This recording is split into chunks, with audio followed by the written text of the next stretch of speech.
Hermanos, aquí todos reunidos esta noche, iniciaremos nuestra plática. Espero que pongan el máximo de atención.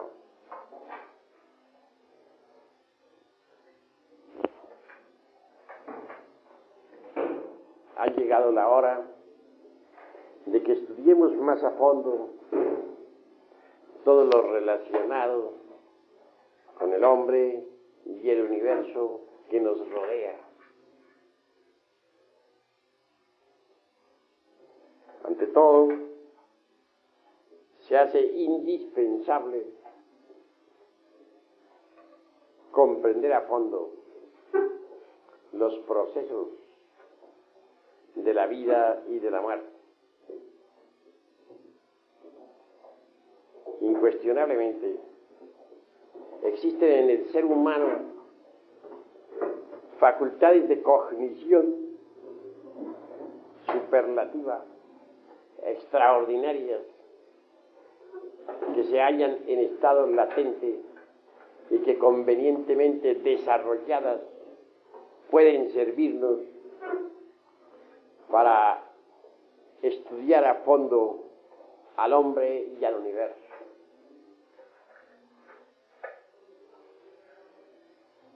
Ciertamente, los mundos internos de cada uno de nosotros es lo que cuenta. El pensamiento, el sentimiento, las emociones, los deseos, los anhelos son invisibles a simple vista. Nadie los ve.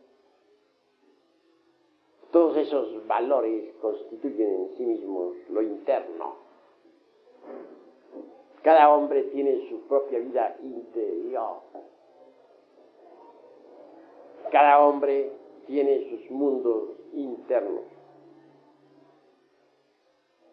Si un hombre no conoce su propio mundo interior, su vida íntima, mucho menos podrá conocer los mundos internos, la vida íntima del planeta en que vivimos. Si no conoce la vida íntima del planeta en que vivimos, tampoco conocerá la vida interna de nuestro sistema solar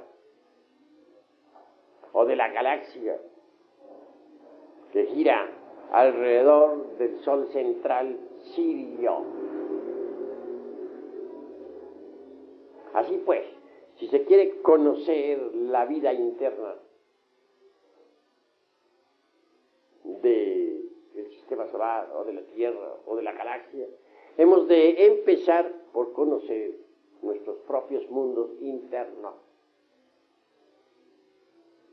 Nadie podría conocer a nadie observando únicamente la forma física, el cuerpo físico. Si se nos invita a una fiesta, veremos a muchas gentes que danzan alegres, felices, pero en realidad, de verdad, solo vemos de ellas la mímica, escuchamos su voz sonora, su carcajada, o descubrimos la sonrisa sutil de Sócrates, su continente, etc. Mas nada sabremos en verdad sobre la vida interna de tales gentes. Ver personalidad física o ver personalidades físicas para hablar en forma pluralizada no es descubrir la vida interna de las gentes. Eso de que yo conozco a fulano o a fulana resulta absolutamente falso, porque nadie puede conocer a nadie si antes no se conoce a sí mismo. Decir que conocemos un amigo, que conocemos su vida íntima, que es un amigo íntimo, resulta exagerar la nota, que no podremos conocer verdad íntimamente a nadie. En tanto a sí mismos no nos hayamos conocido. Mas si uno conoce sus propios mundos internos, puede conocer también la vida interna de las personas que le rodean.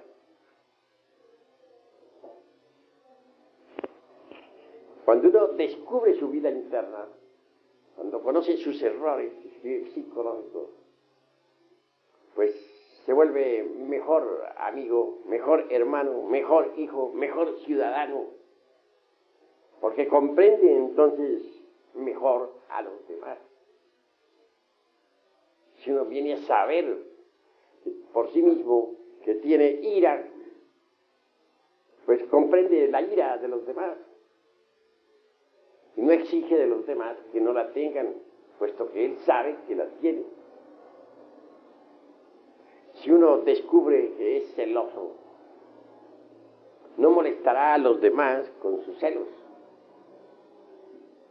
No podrá exigir que los demás no sientan celos, porque si él los tiene, se dirá a sí mismo, los demás obviamente tendrán que tenerlos. Así pues es necesario que reflexionemos bastante en todas estas cosas. La vida interna de cada uno de nosotros es lo que cuenta. Es más real todavía que las cosas físicas, que esta mesa, que esta grabadora. Está muy cerca de nosotros mismos. Constituyen nuestros procesos psíquicos. Somos nosotros mismos. Nadie ve el pensamiento ajeno a no ser que tenga la divina clarividencia. Pero el pensamiento existe y es interno. Para el clarividente, los pensamientos de los demás son como un libro abierto. Así que ha llegado la hora de volvernos más comprensivos. No podríamos, repito, conocer la vida interna de este planeta Tierra si antes no conocemos nuestra vida interna. No podríamos conocer la vida interna de un amigo. Es decir, no podríamos conocer a un amigo de verdad si antes no nos conocemos a sí mismos. Así pues, el conocimiento de sí mismos es fundamental cuando se quiere explorar algo, cuando se quiere conocer los mundos internos del planeta Tierra, cuando se quiere inquirir o buscar o indagar algo sobre los misterios de la vida y de la muerte. Es necesario educir, desarrollar ciertas facultades supranormales con el propósito de explorar la vida interna del planeta Tierra.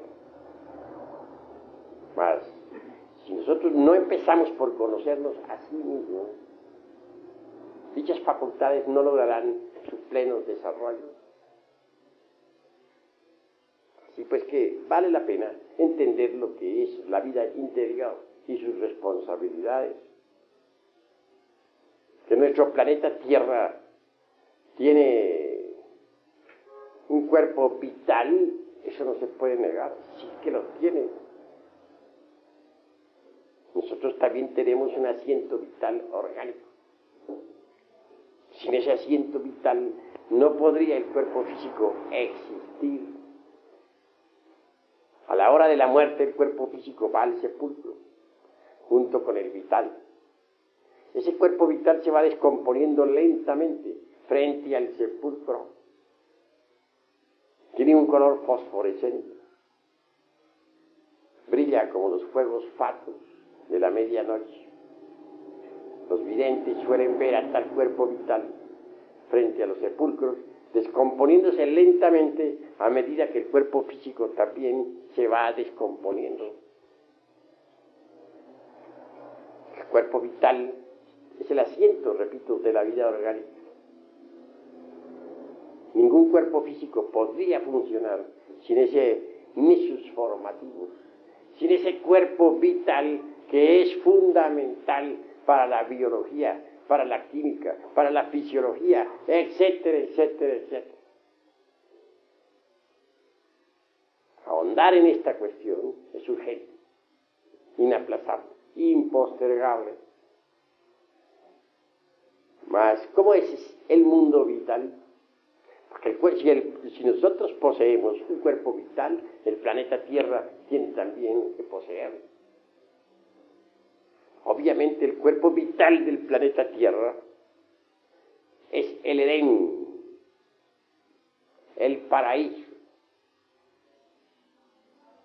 la tierra prometida, de la cual hablará Moisés, el gran cabalista iniciado, el gran legislador hebraico. Quien haya desarrollado las facultades extraordinarias del cuerpo vital podrá viajar con dicho vehículo en el Edén. No quiero decir que la totalidad del cuerpo vital pueda ser utilizada para viajar en el paraíso. El cuerpo vital tiene 4 éteres. Primero, el éter químico, que sirve de basamento a las fuerzas químicas que trabajan en el organismo, tanto en los procesos de asimilación como de eliminación. Segundo, el éter de vida. Este está relacionado directamente con los procesos de la reproducción de la raza.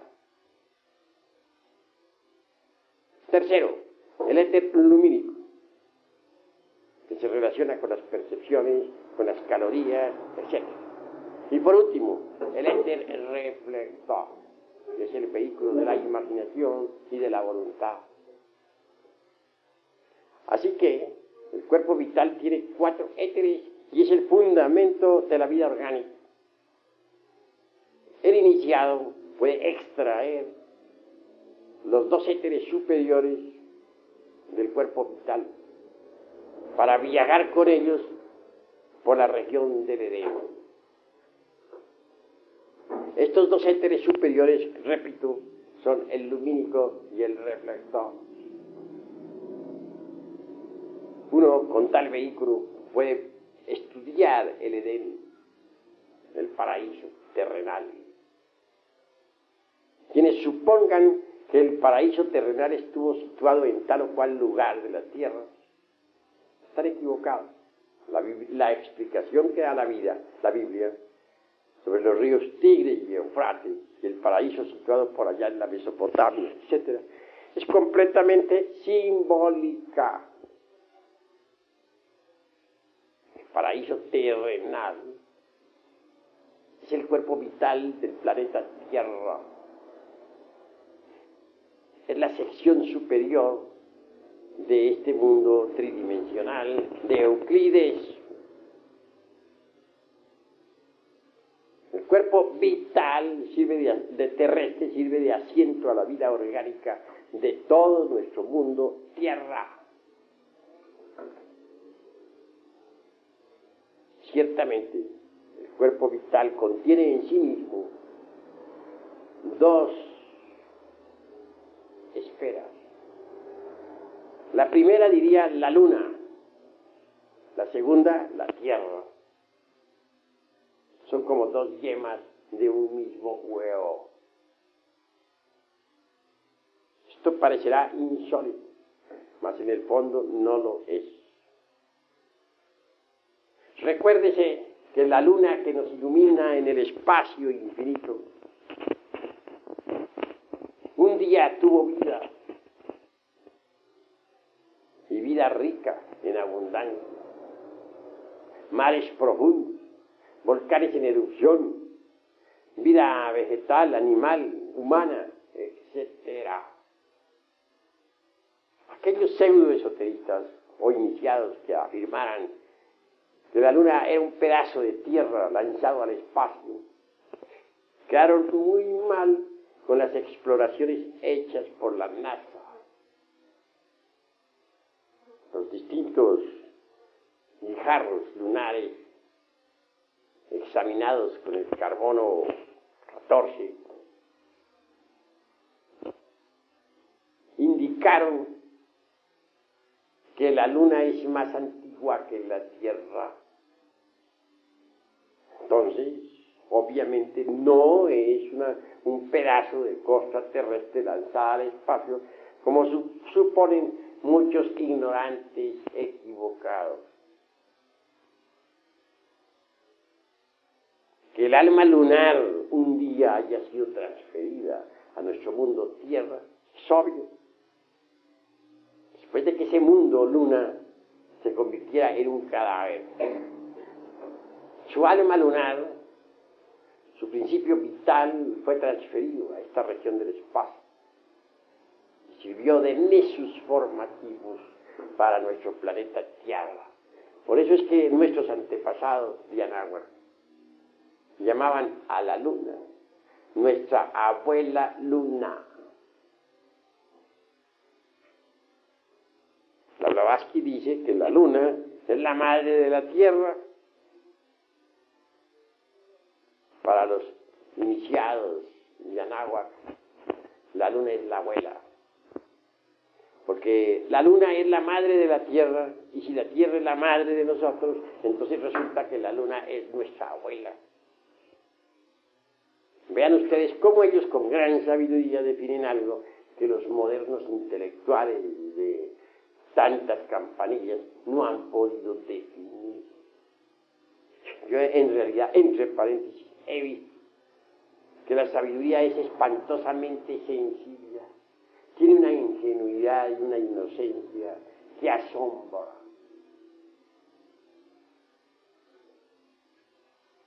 Obviamente, la luna juega un gran papel en la economía orgánica de nuestro mundo Tierra,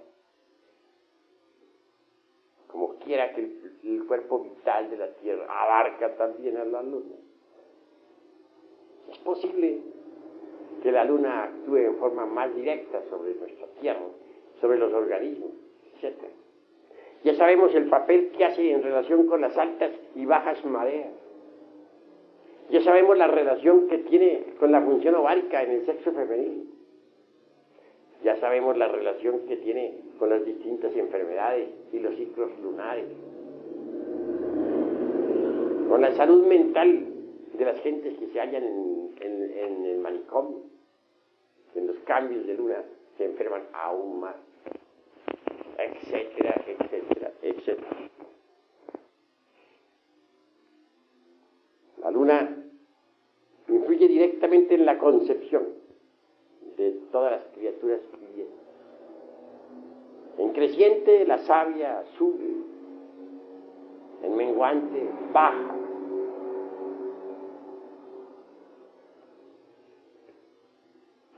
Y esto es extraordinario. Así pues, el mundo vital es algo que vale la pena investigar. En el Edén, es decir, en el mundo vital, existen verdaderas maravillas. Cualquiera que sepa viajar con cuerpo vital por el paraíso podrá ver allí razas humanas existentes. Hay razas paradisíacas que viven en la cuarta vertical, que son humanas, conviven al lado de nosotros, pero son invisibles para nosotros.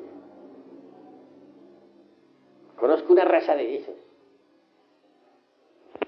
y tienen cuerpo físico, y se reproducen como nosotros, y conviven a nuestro alrededor, sin que las gentes las vean, debido a las distintas modificaciones de la materia.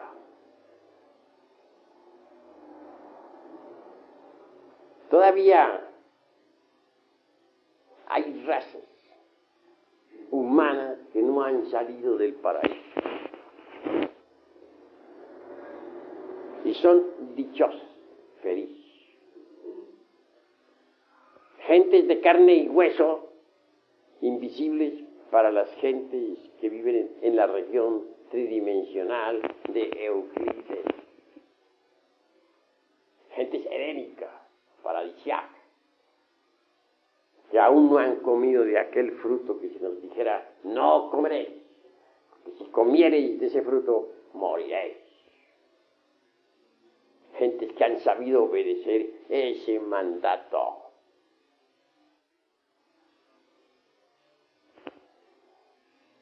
El mundo vital o mundo edénico es precioso. Las montañas son allí transparentes como el cristal y tienen un bello color azul. Los mares se ven azules y los campos. El color básico fundamental del Edén es el azul. No quiere decir esto que no exista toda la gama de colores en el Edén. Existe, pero el fundamento es el azul intenso del éter.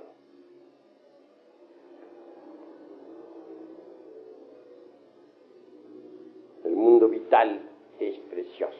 Allí hay templos extraordinarios. Allí están los templos de los elementales de la naturaleza.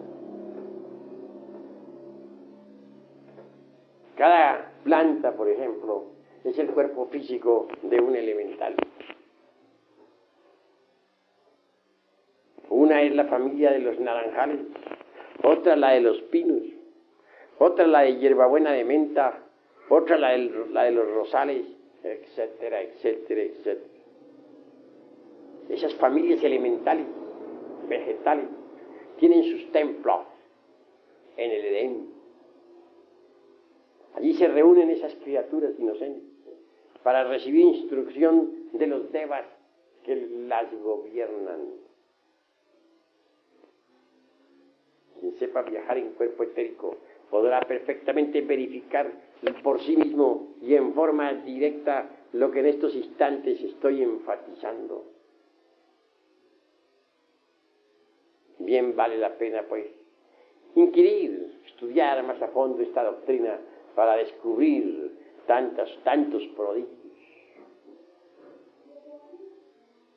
Juan el Bautista, indudablemente vive en el mundo vital, es decir, en el Edén, en el paraíso.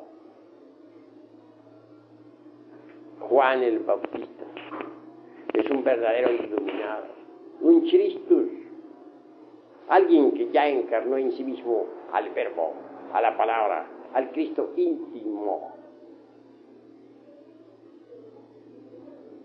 Para poder penetrar en el Edén es necesario saber viajar con el cuerpo vital,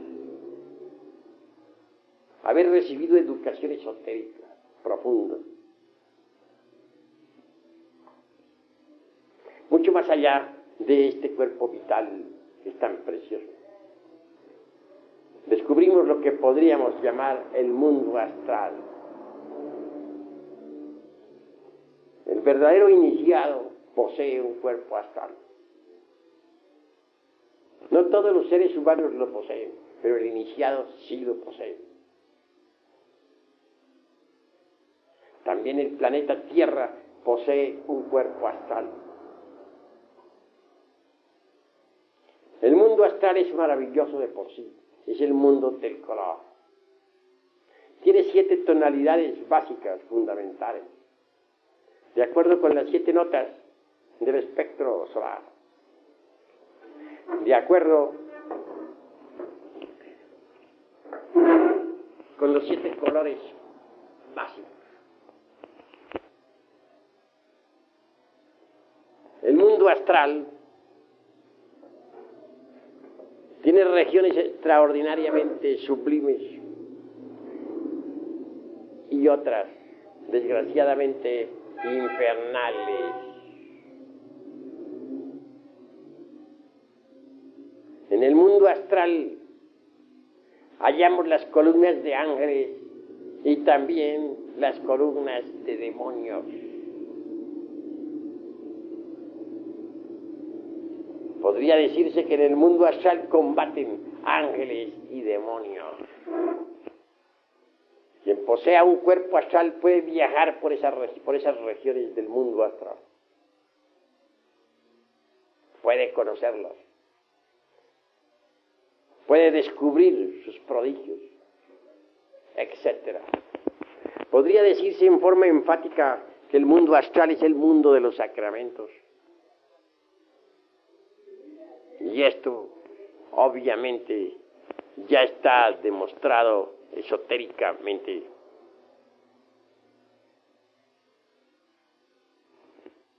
Cualquier adepto verdadero posee un cuerpo astral. Es posible hacer visible y tangible el cuerpo astral después de la muerte del cuerpo físico. Existe en el alto esoterismo un sacramento que se le denomina almohadzano. Mediante ese sacramento, un maestro, después de la muerte del cuerpo físico, puede vivir durante un año materializado en el mundo tridimensional de Euclides, es decir, aquí en este mundo físico, para instruir a sus devotos. El sacramento almohadzano es tremendo. Cuando un maestro quiere instruir físicamente a sus discípulos, después de haber perdido el cuerpo tenso, puede hacerlo, puede materializar el astral, hacerlo tangible ante los discípulos, a condición de haber primero verificado el sacramento almohadzano. Es tremendo ese sacramento. El adepto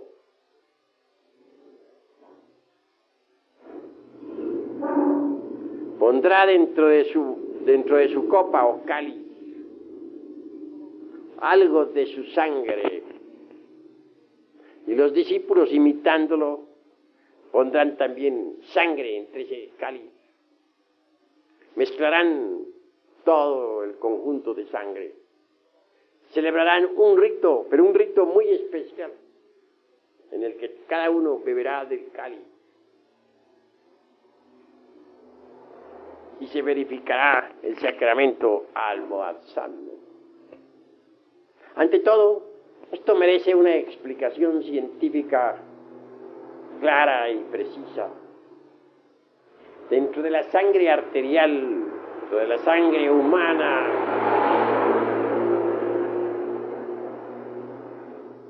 existe el Hamletzoid del ser,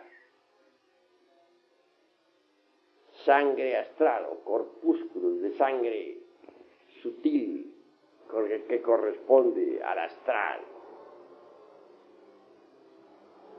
La liturgia, combinada con la operación de sangre, tal como la he citado, permite que el Hamletzoid del ser, es decir, la sangre astral contenida en la sangre física,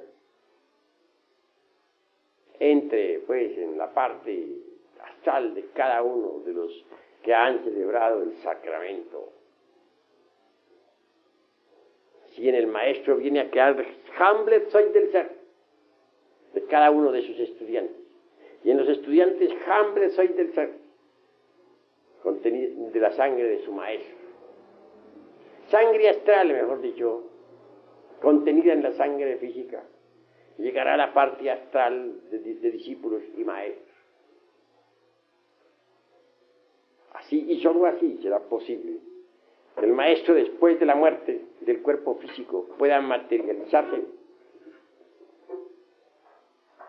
vivir con su cuerpo astral aquí en la región tridimensional de Euclides, en este mundo tenso. Es la región de la luz, la segunda, la región de las tinieblas, donde solamente se oye el llanto y el crujir de dientes. Así pues, el mundo astral es un mundo foático, angélico o diabólico. Y esto es algo que debemos entender. En el mundo astral viven los fallecidos, las almas en pena, los espíritus cautivos. también aquellos que se dedican a la alta o baja magia. En el mundo astral encontraremos nosotros a Elohim Gibor o a Andramelech, a Michael o a su antítesis, a Shabajot o a Rafael, a Lilith o a Nahemá, a Miguel o a Lucifer, etcétera, etcétera, etcétera. Allí viven las columnas de ángeles y de demonios que se combaten mutuamente. Quienes se dedican a la magia práctica, especialmente, se ubican en el mundo astral. Recordemos nosotros precisamente a Eliphas Levi, el abate Alfonso Luis Constant. Es un gran maestro. Se haya ubicado incuestionablemente en el mundo astral. Allí vive, allí trabaja, allí existe, porque es un mago. La palabra mago hay que revalorizarla. Por estos tiempos desgraciados se llama mago al charlatán, al prestidigitador, al ignorante embaucador que tiene habilidad en manos para engañar al pueblo. En los tiempos antiguos, mago era el sabio, el iluminado, aquel que conocía los misterios de la vida y de la muerte, aquel que había empuñado el cetro de poder, aquel que había desarrollado en su anatomía oculta el fuego serpentino anular que se desarrolla en el cuerpo de la secta. En el mundo astral se puede invocar a los ángeles y también a los demonios. Existen fórmulas angélicas inefables mediante las cuales es posible que los Elohim nos asistan. Mas existen también formas mántricas, diabólicas o litúrgicas mediante las cuales es posible invocar a los demonios. Ángeles y demonios obedecen al mago. Mago es el que sabe entrar en el mundo astral a voluntad, el que es capaz de abandonar el cuerpo físico para moverse precisamente en la región astral. Yo no podría denominar mago a un individuo que no sabe salir del cuerpo físico a voluntad. En el mundo astral viven los magos. Cualquier adepto que se haya dedicado a la alta o baja magia tiene que vivir forzosamente en el mundo astral.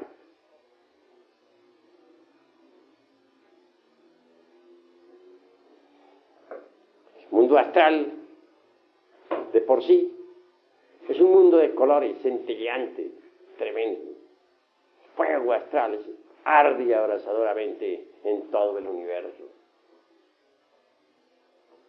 Allí encontramos a las almas desencarnadas. Allí viven, allí existen. Podremos platicar con ellos, con ellas, si sabemos dejar el cuerpo físico a voluntad. Más allá del mundo astral está el mundo de la mente. Cuando un hombre es capaz de fabricarse un cuerpo mental, cuando lo tiene, es también capaz de viajar por el mundo de la mente universal. En el mundo de la mente encontramos sapiencia, sabiduría. Allí están todos los templos de los dioses, los templos de Hermes Trismegisto, donde se mencionan sus obras, donde se rinde culto a su sapiencia. Pocos son los que saben viajar en cuerpo mental. Esto se debe a que pocos son los que se han fabricado para su uso personal un cuerpo mental. Cuando uno aprende a viajar en cuerpo mental,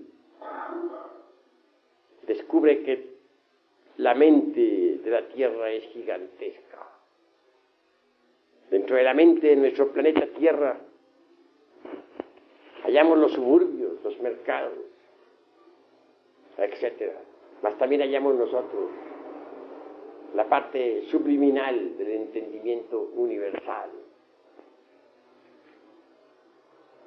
En el mundo de la mente hay de todo.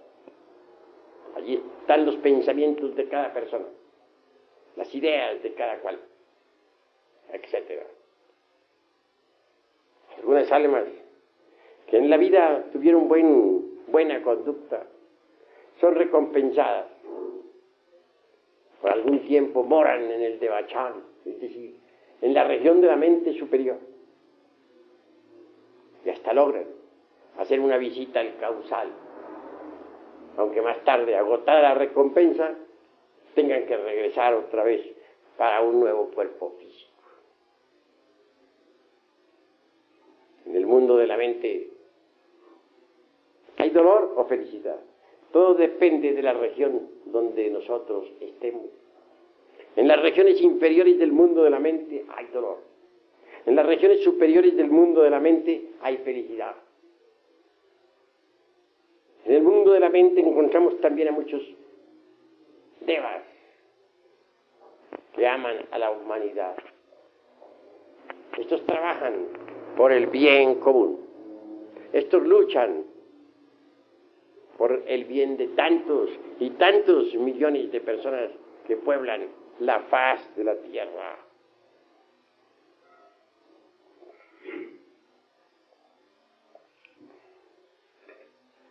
Hermanos, ha llegado la hora de entender claramente que si uno no conoce su propia mente particular, si uno no conoce sus procesos mentales, que si uno no ha aprendido a subyugar su mente y a controlar los sentidos, mucho menos podrá conocer la mente cósmica, la mente universal. Recordemos que la mente que es esclava de los sentidos hacia el alma tan inválida como el bote que el viento extravía sobre las aguas. ¿Cómo podríamos conocer la mente universal si no conocemos nuestra propia mente? Si no hemos estudiado los 49 niveles del entendimiento, si aún no hemos creado un verdadero cuerpo mental, si todavía no hemos desintegrado todos esos elementos indeseables que en el entendimiento cargamos. Así pues, explorar el mundo de la mente es posible cuando uno ha explorado su propia mente. Mucho más allá, pues, de esta región de la mente universal o de la mente terrestre, está el mundo de las causas naturales. Si uno no ha fabricado un cuerpo causal para su uso particular, ¿cómo podría uno explorar el mundo de la causación cósmica? ¿Cómo podría uno viajar en cuerpo causal? ¿Cómo podría uno conocer el mundo de las causas naturales? Ha de estudiar uno su propia vida causativa, haber descubierto las causas de sus errores, haberse conocido a sí mismo para poder tener derecho a convertirse en un hombre causal. Solo el hombre causal puede vivir conscientemente en el mundo causal. Solo el hombre causal puede viajar por el mundo de las causas naturales. Solo el hombre causal tiene acceso, pues, a los archivos secretos de la región causativa. En el mundo de las causas naturales predomina nuevamente el azul intenso, profundo. Los adeptos del mundo causal trabajan por la humanidad.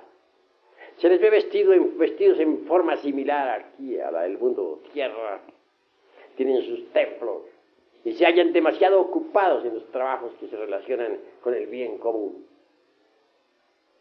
En el mundo de las causas naturales encontramos la ley de la balanza.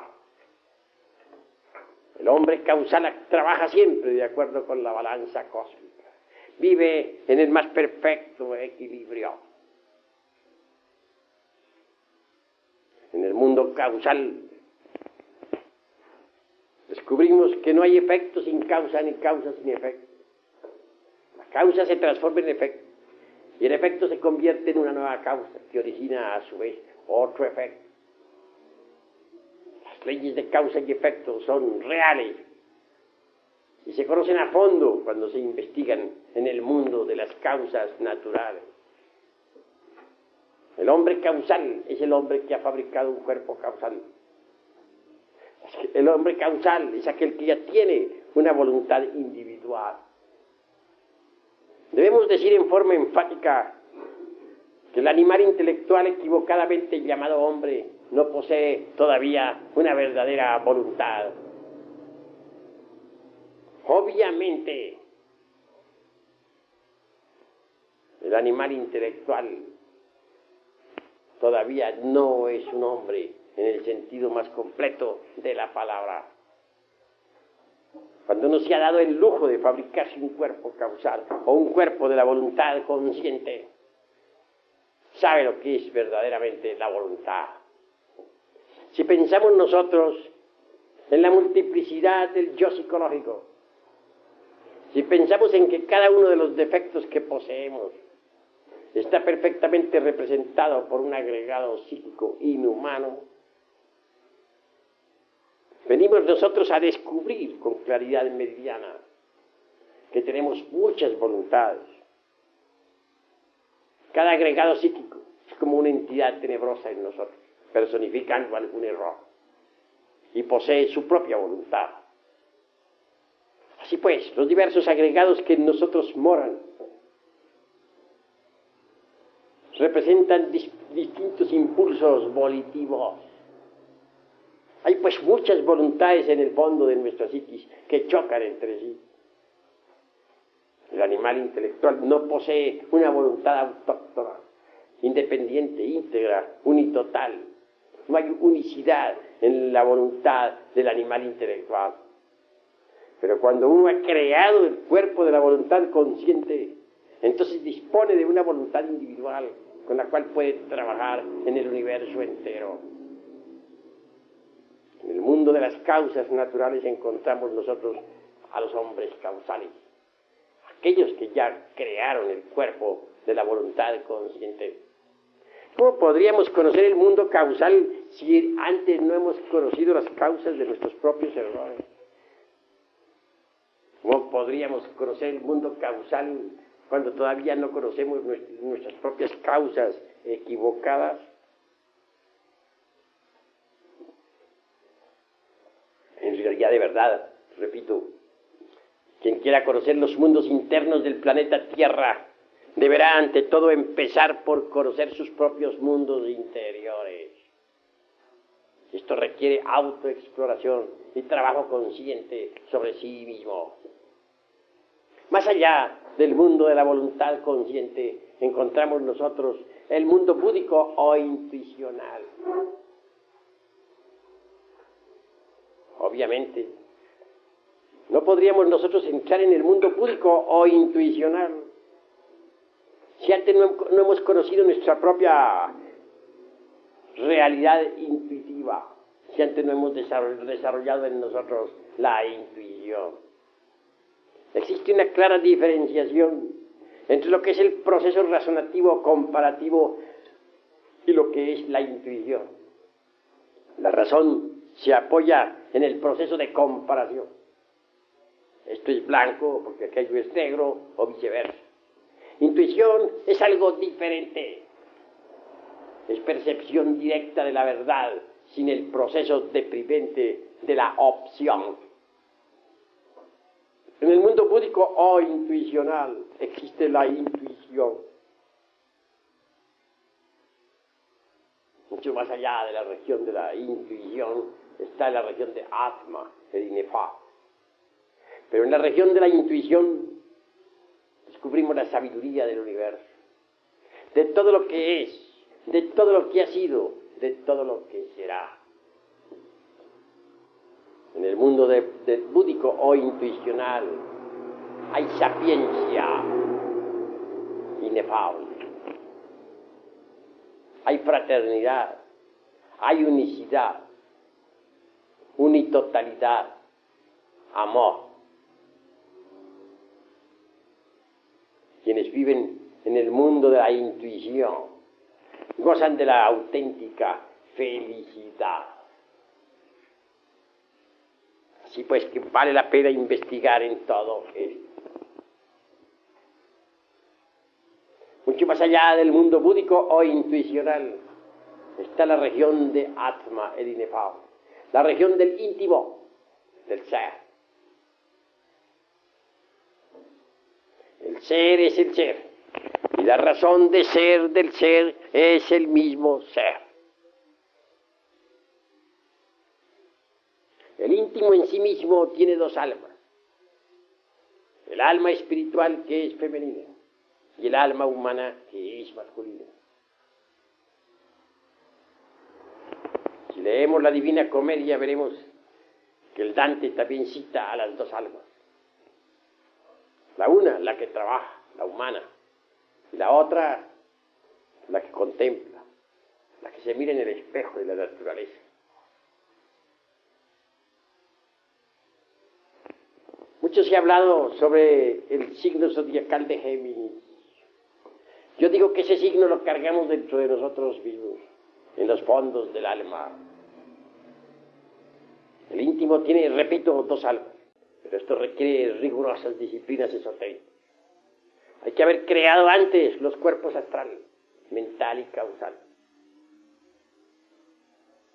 Hay que haber trabajado profundamente en sí mismo y dentro de sí mismo, aquí y ahora, sobre el iniciado digno, que ha eliminado el ego, que ha trabajado de verdad profundamente sobre sí mismo, se hace digno de encarnar en sí mismo a las dos almas.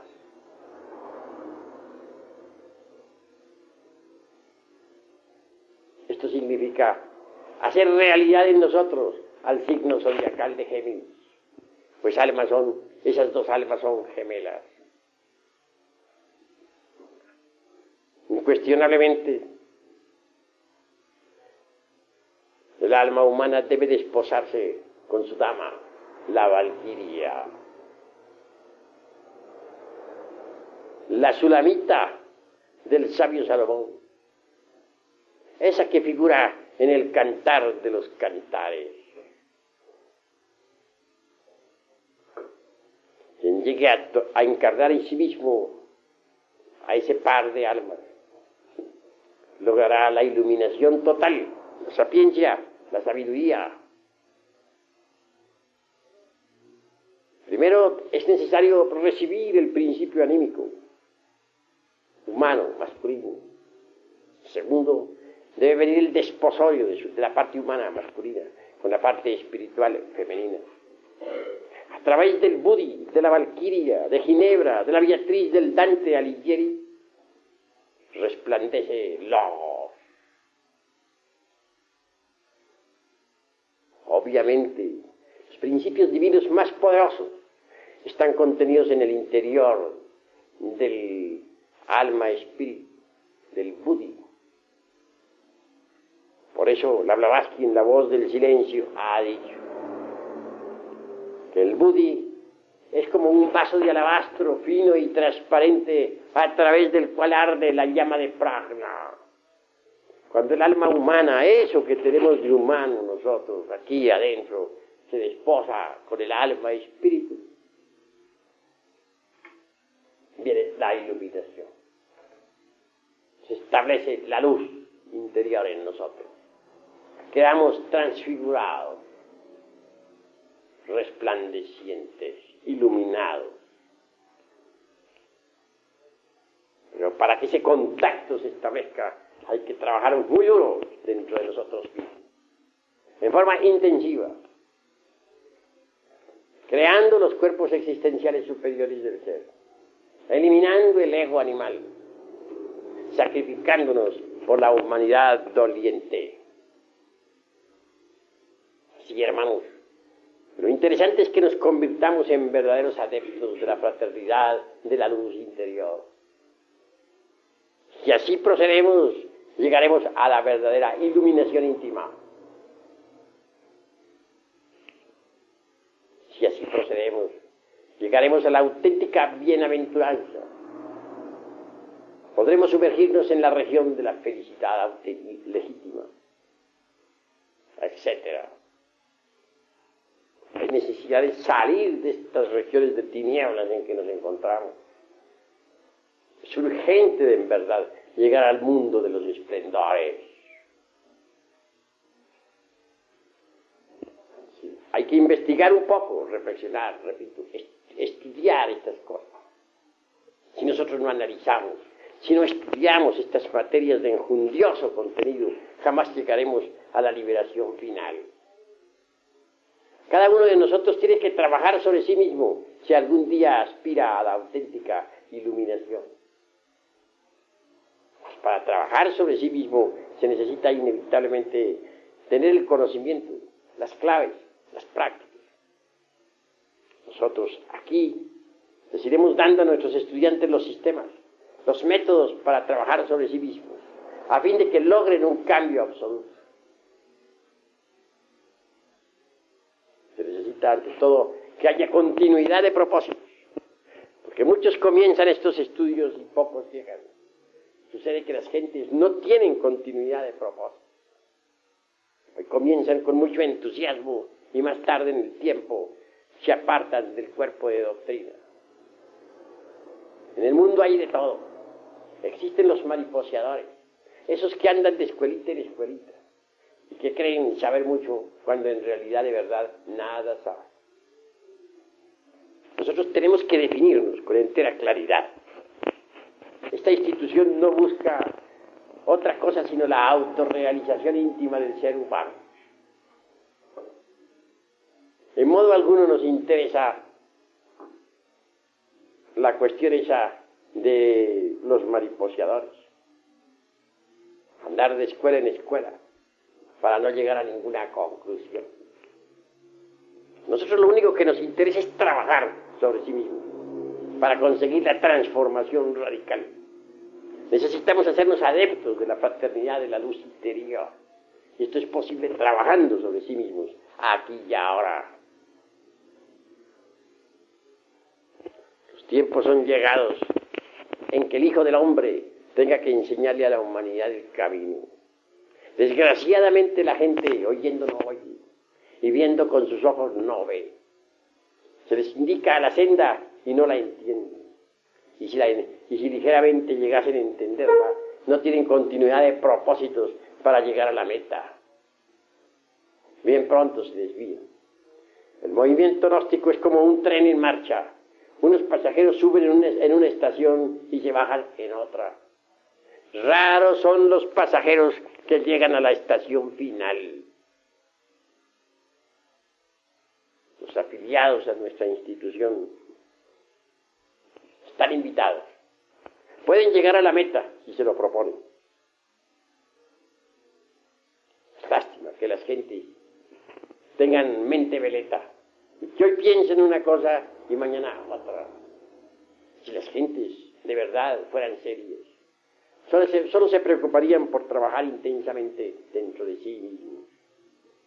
En esta institución le enseñamos a las gentes cómo eliminar los agregados psíquicos indeseables que en nuestro interior cargamos. En esta escuela les enseñamos a los seres humanos cuál es el camino del auténtico sacrificio y cómo fabricar los cuerpos astral, mental y causal para convertirse en hombres verdaderos, en hombres legítimos, en hombres auténticos, en el sentido más completo de la palabra.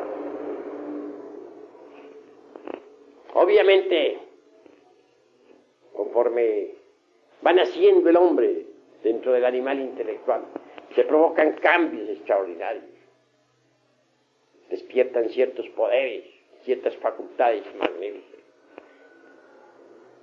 El hombre íntegro, el hombre unitotal, llega hasta el punto de tener perfecto dominio sobre los tattvas. ¿Y qué son los tattvas? Vibraciones del éter universal. Los elementos de la naturaleza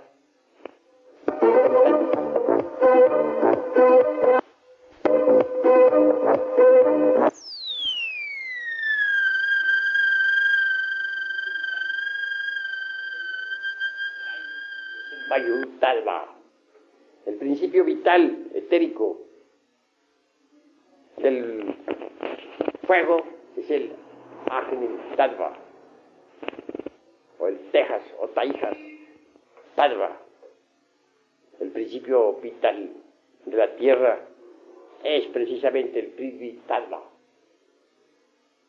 El hombre auténtico, legítimo, aquel que ha fabricado los cuerpos astral, mental y causal, aquel que es capaz de entrar en el mundo etérico, aquel que es capaz de moverse por el mundo astral, aquel que puede penetrar inteligentemente en el mundo de la mente cósmica o viajar por el mundo de las causas naturales. También adquiere poder sobre los elementos de la naturaleza, sobre la perfumada tierra y sobre el fuego flamígero, sobre las aguas tempestuosas y sobre el huracanado viento. Por este motivo, el adepto llega de verdad a convertirse en un rey de la naturaleza y del cosmos. Los tattvas en sí mismos pertenecen al mundo etérico, a ese mundo vital, a ese cuerpo vital del planeta Tierra. Los tattvas son vibraciones del éter. Los tattvas penetran directamente en las glándulas endógenas del organismo humano, pero no vuelven a salir de allí.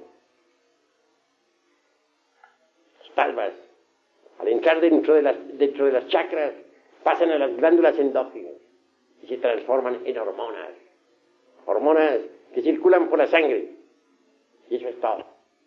De allí no vuelven a salir. Despertar los poderes tálmicos es asombroso. Mas esto solamente es posible para el hombre auténtico, para aquel que es capaz de vivir en el mundo astral conscientemente, o para aquel que sabe viajar por el mundo de la mente, o para aquel hombre causal que ha establecido su centro de gravedad precisamente en el mundo de las causas naturales. Autorrealizado es un hombre en el sentido más completo.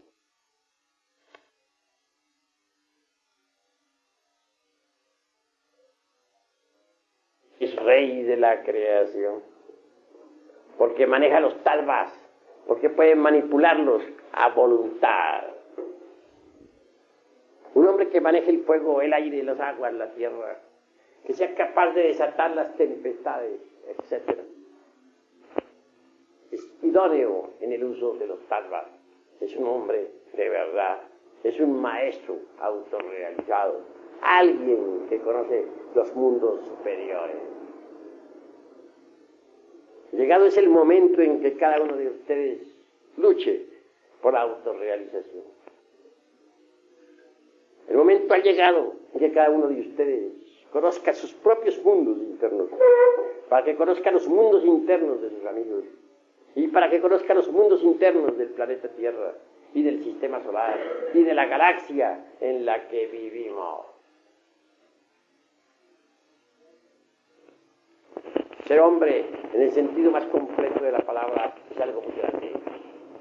Pero hombre verdadero es únicamente el que ha fabricado los cuerpos existenciales superiores del ser, el que se ha establecido como ciudadano de los mundos superiores.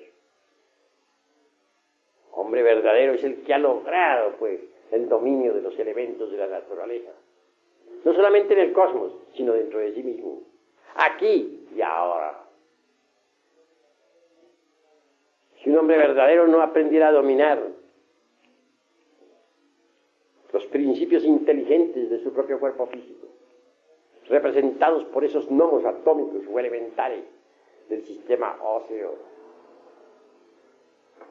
tampoco podría dominar a los gnomos del planeta en que vivimos, a los gnomos que viven entre las rocas de la Tierra. Si un hombre auténtico no pudiera dominar a las inquietas ondinas atómicas que viven entre sus aguas seminales y en la linfa, tampoco podría dominar a las ondinas y elementales acuáticos de los ríos y de los mares. Si un hombre verdadero no pudiera dominar el aire de sus pulmones, si no tuviera capacidad para controlar en verdad a los elementales de su propia mente, a esos que juegan con la sustancia de su entendimiento, a esos que bullen y palpitan entre sus inquietudes inteligentes, tampoco tendría poder para dominar a los hipos de la naturaleza, a esos que gobiernan las nubes, a esos que les hacen, que mueven el huracán y la tormenta. Si un hombre real, auténtico, no tuviera perfecto dominio sobre sus principios ígneos, si no pudiera dominar sus ardientes impulsos sexuales, si fuera víctima de sus propias salamandras atómicas, tampoco podría dominar a los elementales ígneos de los volcanes en erupción o del fuego del interior del planeta en que existimos. Así que para poder manejar los talvas tenemos que empezar a manejar nuestros propios impulsos dentro de sí mismos, los elementos naturales que nosotros tenemos. Si un hombre no aprende a dominar su cuerpo, mucho menos podrá dominar al gran cuerpo llamado Tierra. Si un hombre no aprende a dominar su propio cuerpo vital, tampoco podría manipular los talvas. Si un hombre no aprende a dominar sus propias emociones y deseos personales, tampoco puede manejar la corriente astral del planeta Tierra.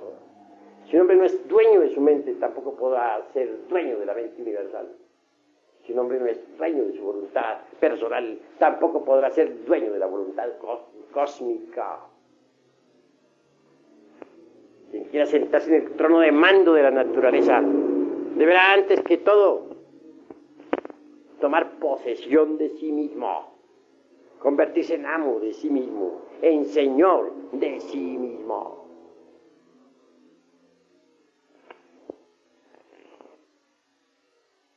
Ser rey de la naturaleza es algo grandioso. No es posible ser rey de la creación si uno no se ha hecho antes rey de sí mismo.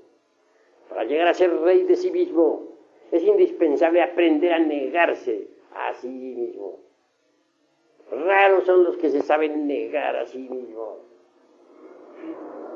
Solo aquel que aprende a negarse a sí mismo puede sentarse en el trono de mando para gobernar a la naturaleza entera. Solo el hombre que aprende a negarse a sí mismo adquiere poder sobre el fuego de los volcanes en erupción y puede hacer temblar la tierra. Solo el hombre que aprende a negarse a sí mismo puede apaciguar las tempestades. Solo el hombre que aprende a negarse a sí mismo puede desatar los huracanes. En tanto uno no haya aprendido a negarse a sí mismo, es un débil, un incapaz, una criatura víctima de las circunstancias. Negarse a sí mismo aparentemente es muy fácil. En teoría, en frío, cualquiera se siente capaz de negarse a sí mismo. En caliente es diferente. Quisiera poner algún ejemplo de negación de sí mismo. Apelaré a la cuestión de las bodas matrimoniales con tal de insinuar ideas. Tengamos el caso de alguien que se casará siendo alquimista. Bien sabemos que el alquimista maneja el vidrio líquido, flexible, maleable. O hablando en otros términos, el esperma sagrado. O el azogue, como también se le dice, el azogue en bruto. Obviamente un alquimista no puede jamás derramar el vaso de Hermes. Yo no concebiría un alquimista dedicado a la gran obra derramando el vaso de Hermes Trismegisto, el 3 veces grande dios Ibis de Tao. O en otros términos más concretos, llegando hasta la eyaculación del inseminis durante la cópula química o metafísica. Si un alquimista procediera de esa forma, fracasaría, de hecho, en la ciencia de la transmutación metálica. Se ha casado. Y debido a la sobreexcitación sexual, sabe que si realiza la conexión del Lingam Yoni y Pudenda en su primera noche de bodas, perdería el mercurio de la filosofía secreta. Sin embargo, el peligro es grave. La Tanor, es decir, su esposa, podría exigirle el cumplimiento de la cópula química, pero él sabe que fracasaría. Negarse sería lo indicado, y debe negar, aunque la sacerdotisa proteste. En frío, todos dicen que sí. En caliente, no hay nadie que sea capaz de hacerlo. Ahora, supongamos que no se trata de un elemento masculino. Supongamos que una mujer se dedica a la alquimia y al dominio de las ciencias esotéricas. Se casa. Obviamente ha de realizar la cópula metafísica en su primera noche de boda. Las temen que al realizarla pudiese llegar a eso que en fisiología orgánica se conoce como orgasmo, o pérdida de la energía creadora del tercer logo. Debe negarse esa noche. No se halla en condición. ¿Podría hacerlo? Cualquier dama en frío diría sí, lo hago. Pero en caliente las cosas cambian. Y no estoy dándoles a ustedes sino una pauta, una idea de lo que es negarse. Tratarían algo terrible. En tanto un hombre o una mujer no se nieguen a sí mismos, no sean capaces de sacrificar la parte animal por amor al Cristo íntimo, al Logos. Tampoco sean capaces de sentarse en el trono de mando de la naturaleza para gobernar al universo entero. El que quiera poder puede adquirirlo si se niega a sí mismo. Un ejemplo concreto tendremos nosotros en el poder para hacerse invisible. Es posible lograr ese poder. Es maravilloso. Pero necesita uno negarse a sí mismo.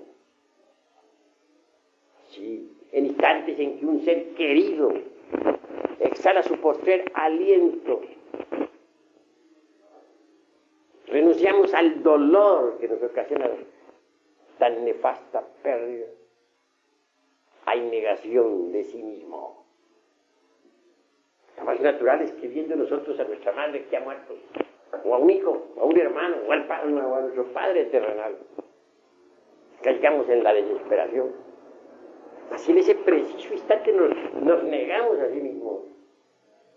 Y aquel dolor es sacrificado en aras del poder esotérico para la invisibilidad. Si en ese momento ese supremo dolor lo transformamos mediante la meditación consciente en el poder para hacernos invisibles, la realidad será que adquiriremos por tal motivo tan precioso poder. ¿Quién es capaz de hacerlo?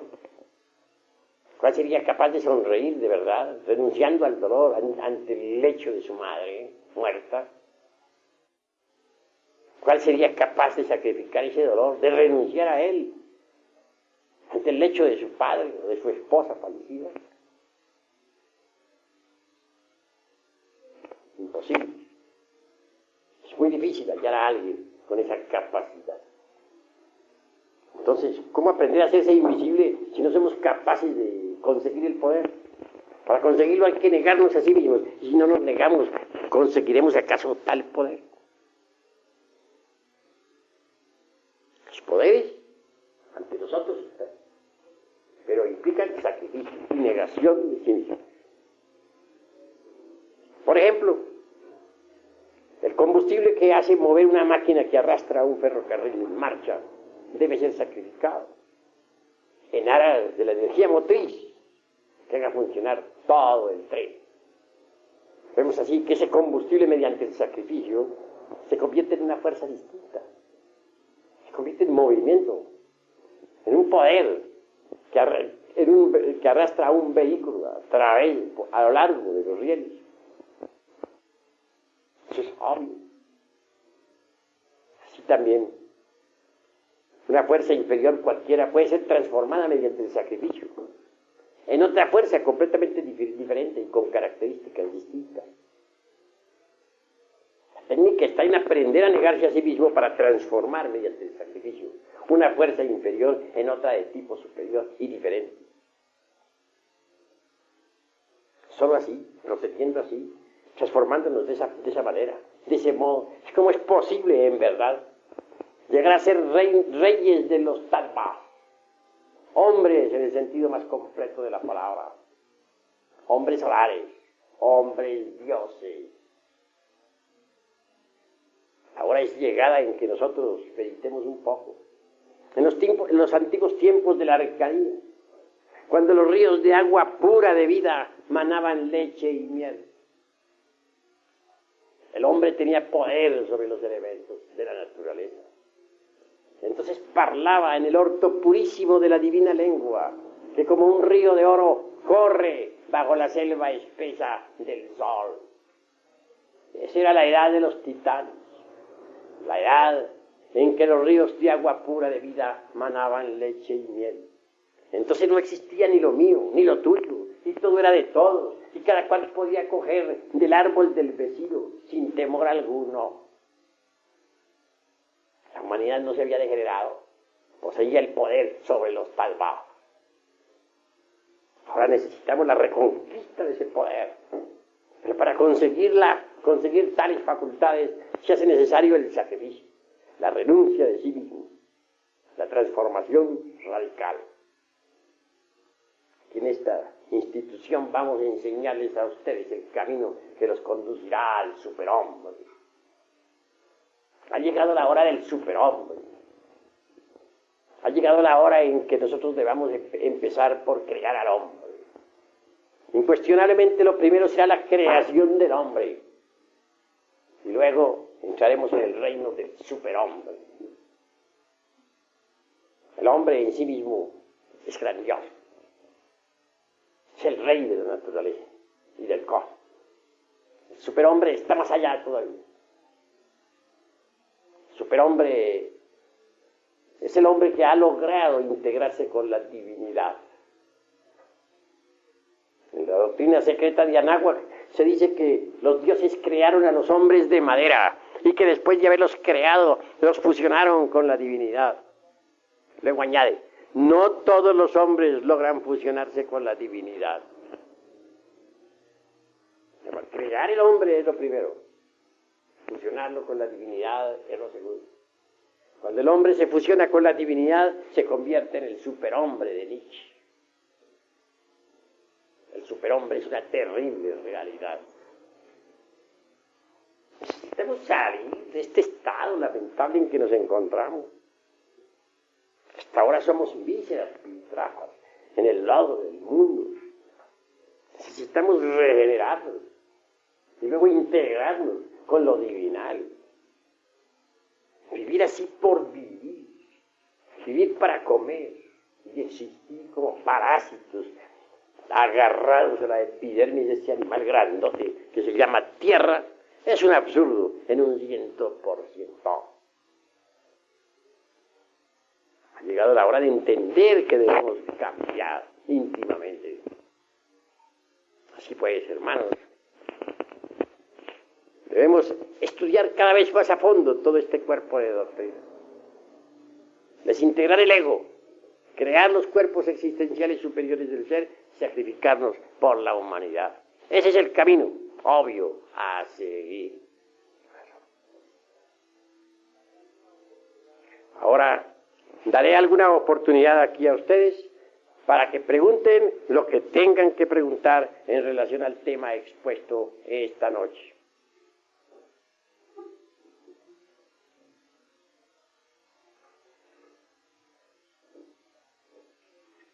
A ver, el que quiera preguntar algo puede hacerlo con la más entera libertad. Figueroa. Por principio de cuentas, es necesario ser honrado consigo mismo. Claro está que sí. Si uno no es honrado consigo mismo, se engaña a sí mismo.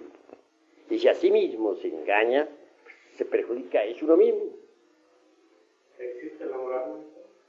Sí, cada pueblo tiene su moral. La moral es esclava de las costumbres, de los tiempos y de los lugares.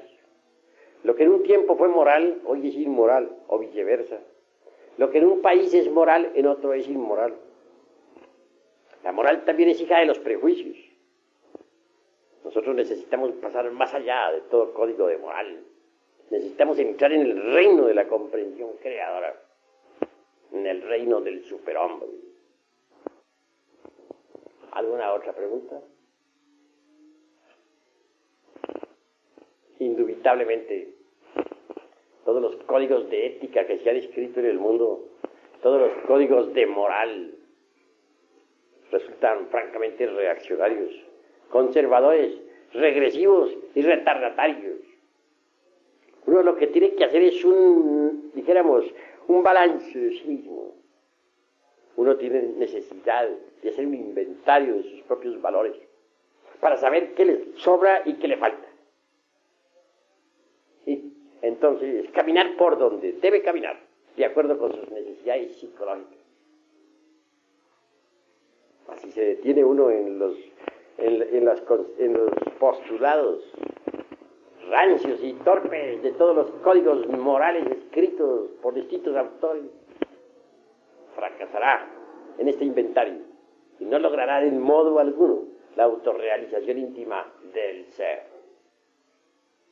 Es necesario descubrir que tenemos dentro de sí mismos elementos indeseables. ¿Es acaso hermosa la ira, la codicia, la lujuria, la envidia, el orgullo, la pereza, la gula? Tenemos defectos espantosos. Hay que desintegrarlos. Hay que reducirlos a polvareda cosa. Solo así es posible que la conciencia despierte. Una conciencia iluminada, una conciencia despierta, puede ver el camino y hollarlo firmemente. Pero si nosotros no desintegramos los elementos indeseables que en nuestro interior cargamos, obviamente el despertar será imposible. ¿Cómo podría entonces un hombre dormido investigar la vida en los mundos superiores, en el astral, en el mental, en el causal?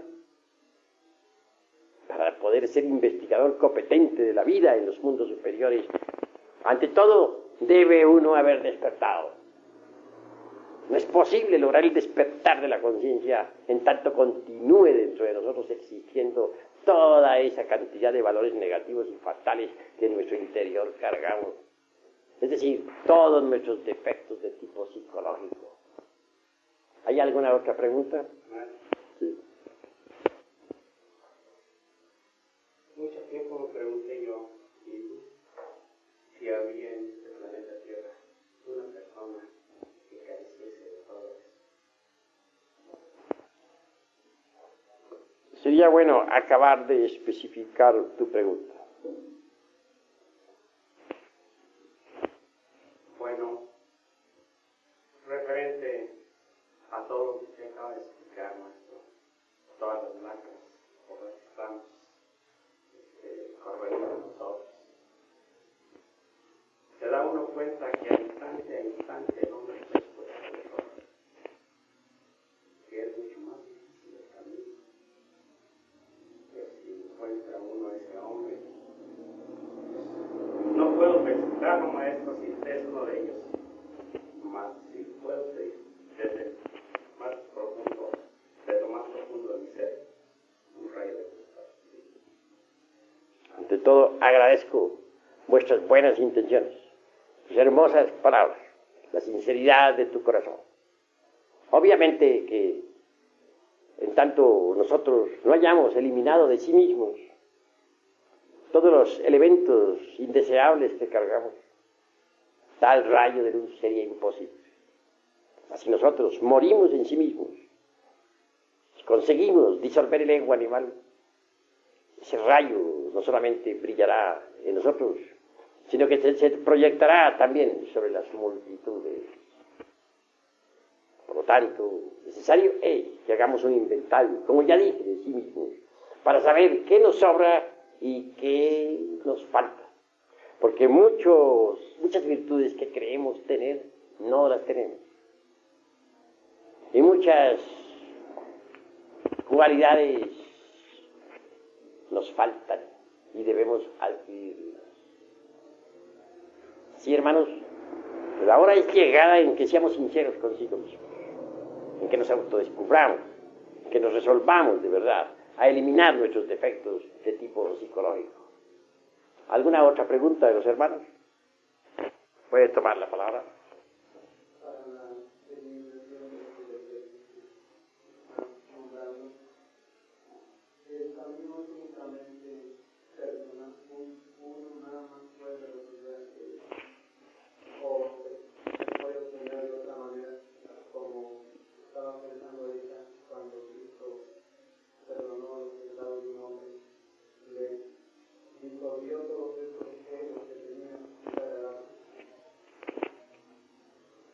Pues ciertamente, cada uno de nosotros tiene que hacer el trabajo dentro de sí mismo.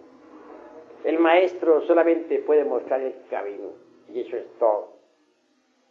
Obviamente es en el terreno de la vida práctica, en relación con nuestros amigos, con nuestros familiares, en la calle, en el templo, o en la escuela, o en el trabajo, donde debemos autodescubrirnos. En la interrelación existe autodescubrimiento, cuando estamos alertas y vigilantes como el vigía en época de guerra. Sucede que en la interrelación los defectos escondidos afloran espontáneamente. Y si nosotros estamos alertas como el vigía en época de guerra, entonces los vemos. Defecto descubierto debe ser comprendido íntegramente a través del análisis, a través de la comprensión creadora, a través de la meditación, de la autorreflexión evidente del ser. Cuando uno ha comprendido tal o cual defecto descubierto, entonces puede darse el lujo de eliminarlo. Uno puede eliminar un defecto cuando apela a una fuerza que sea superior a la mente. La mente por sí misma no puede alterar radicalmente ningún error. Puede rotularlo de distintas maneras, pasarlo de un nivel a otro, esconderlo de sí misma o de los demás, justificarlo o condenarlo, etc., para no alterarlo. Necesitamos de un poder que sea superior a la mente, de un poder que sea capaz de desintegrar cualquier defecto psicológico. Ese poder existe en sí mismo, afortunadamente.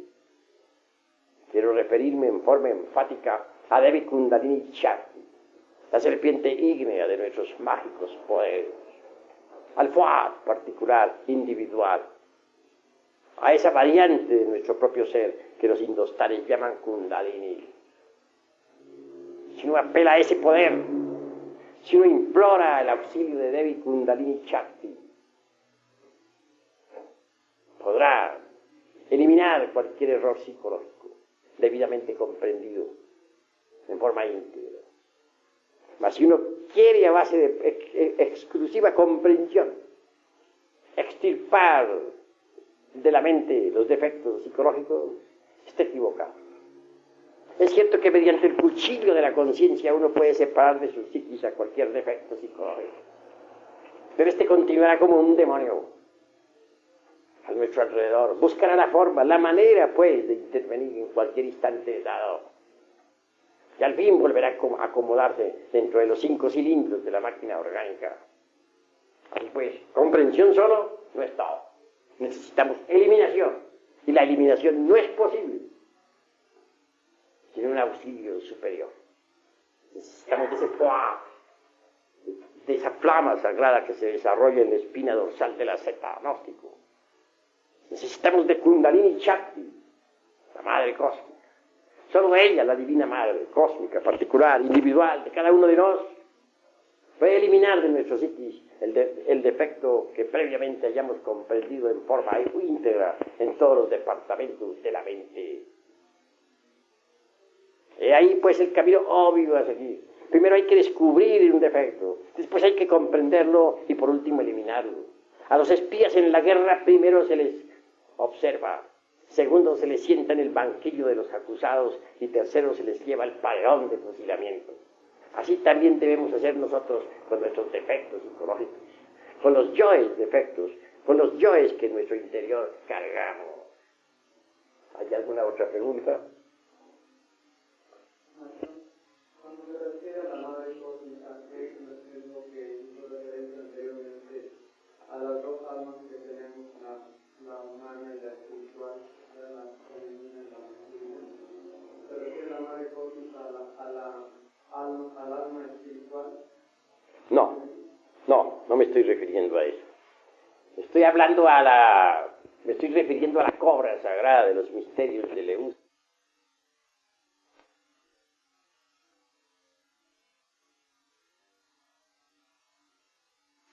Denominan Kundalini Shakti, variantes, repito, de nuestro propio ser. Solo mediante el conocimiento de la anatomía oculta podemos saber lo que Kundalini representa en nuestra médula espinal dorsal. Claro, Kundalini, repito, es una parte de nuestro propio ser, pero derivado. Así representada la Divina Madre Kundalini, la cobra sagrada de los antiguos misterios, la víbora divina, Isis, Adonía, Insoberta, Rea, Cibeles, Tonantzin, etcétera, etcétera, etcétera. Cada uno de nosotros tiene en su ser íntimo, secreto, a su propia madre particular, individual. Solo ella, nuestra Madre Divina, particular, individual, llamémosla Tonantzin o simplemente Isis o Adonía, no importa. Ella es, lo que siempre ha sido y lo que siempre será. Esa víbora bendita, esa cobra de los antiguos misterios, es la única que tiene poder para desintegrar cualquier defecto psicológico previamente comprendido en todos los departamentos de la mente.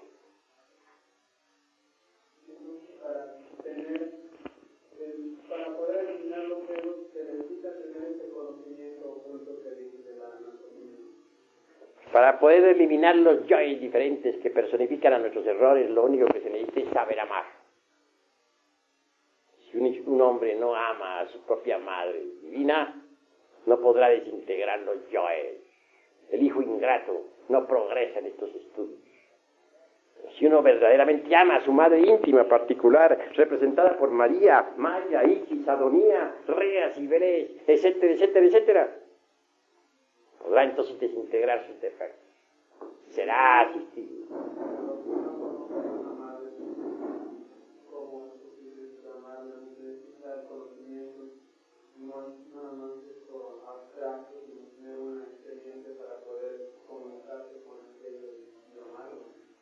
Todos los sabios de la antigüedad nos hablaron de Dios Madre. No estoy citando nada nuevo. Para mí el mismo cristianismo simboliza a Dios Madre como María, Maya. Entre los egipcios está simbolizado ese Dios femenino o madre como Isis. Entre los hebreos está representado por Adonía. También está representado por Cibeles en la Creta antigua, o por la casta diana entre los griegos, o por Tonantzin aquí en nuestra patria mexicana. No estoy diciendo nada nuevo. Estoy diciendo que debemos amar a Dios Madre. Este Dios Madre está dentro de nosotros mismos, no fuera de sí mismo. Repito, una variante de nuestro propio ser, aclaro, pero derivado. Indico, si uno sabe amar a Dios Madre, puede conseguir la eliminación de sus defectos psicológicos. Eso no veo necesidad de teorizar. Amar, eso es todo. Uno de niño se dirige a su madre sin necesidad de tantas teorías ni de tantos análisis. También puede uno dirigirse a su madre divina, inefable. No importa el nombre que se le dé, María o Isis o como se quiera, pero puede dirigirse a ella con verdadero amor, suplicándole desintegre el defecto comprendido en todos los niveles de la mente. Esto es cuestión del corazón, esto es cuestión de saber amar. ¿Alguna otra pregunta, hermano?